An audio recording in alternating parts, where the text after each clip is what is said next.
everyone. Before I begin on my speech topic, I would just like to quote something from Arnold Schwarzenegger that I found on lifeofiron.com. Just like in bodybuilding, failure is also a necessary experience for growth in our own lives. For if we're never tested to our limits, how will we know how strong we really are? How will we ever know that we grow? My speech today will be about the benefits of exercise, if you didn't guess. If you talk about Arnold, you gotta kind of talk about exercise. I will reiterate the benefits to the class and explain in detail why everyone should participate in some way and partake in a healthier lifestyle that is fitness, whether it's physically or mentally.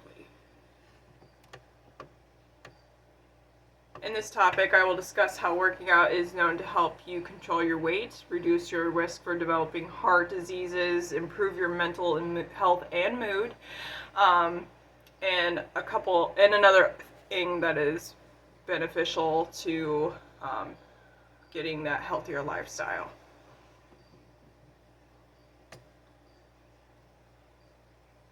When combined with dieting, my first point about exercise is how working out can help you maintain, lose, or gain weight for your desired physique. In order to maintain your weight, the calories you consume must be equal to the amount you exert. To lose, you have to work out more and must put in less calories. And of course, to gain, you must be on like a calorie surplus, and you must limit the amount that you work out, but not necessarily cut out working out.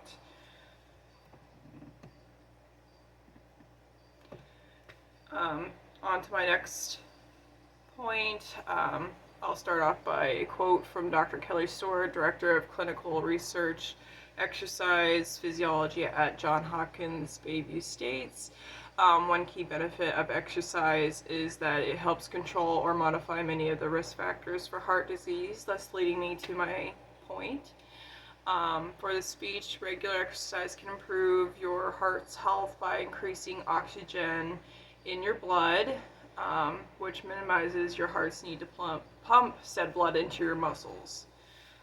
It can help you lower stress, which can be detrimental to your heart. Working out can work as a beta blocker, a type of medication that aids with high blood pressure and even chest pain, which in turn lowers blood pressure.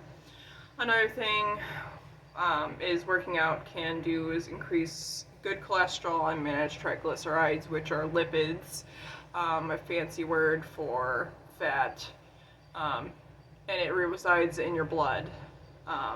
And which in abundance can actually result in the artery walls hardening, and this can also lead to heart attacks, stroke, and heart disease.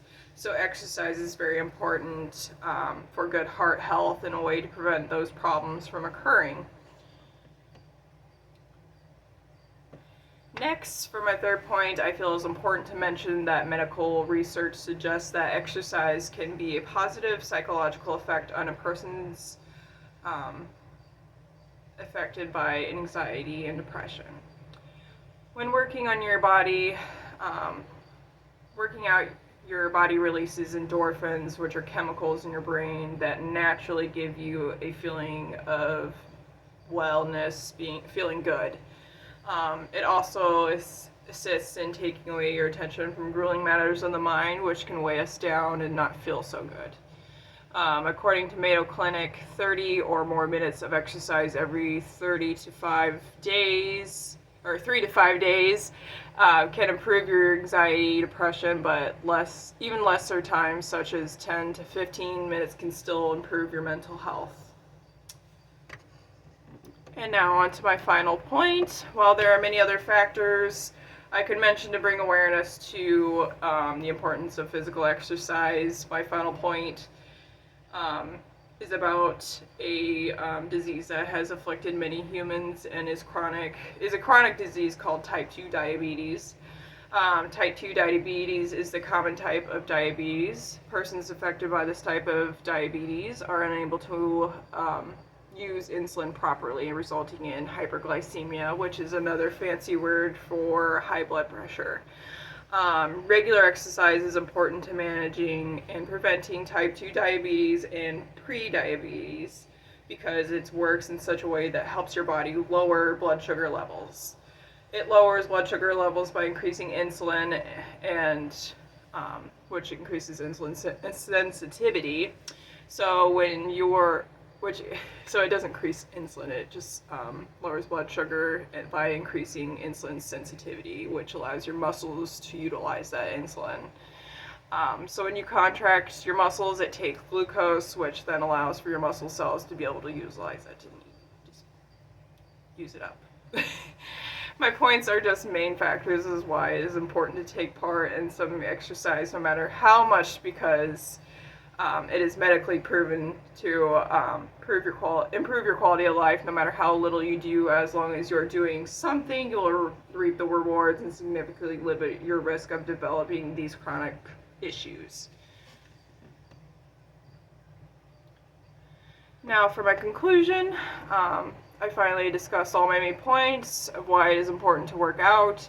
Reduction of risk of developing heart disease, improving your mental health, and preventing managing type 2 diabetes.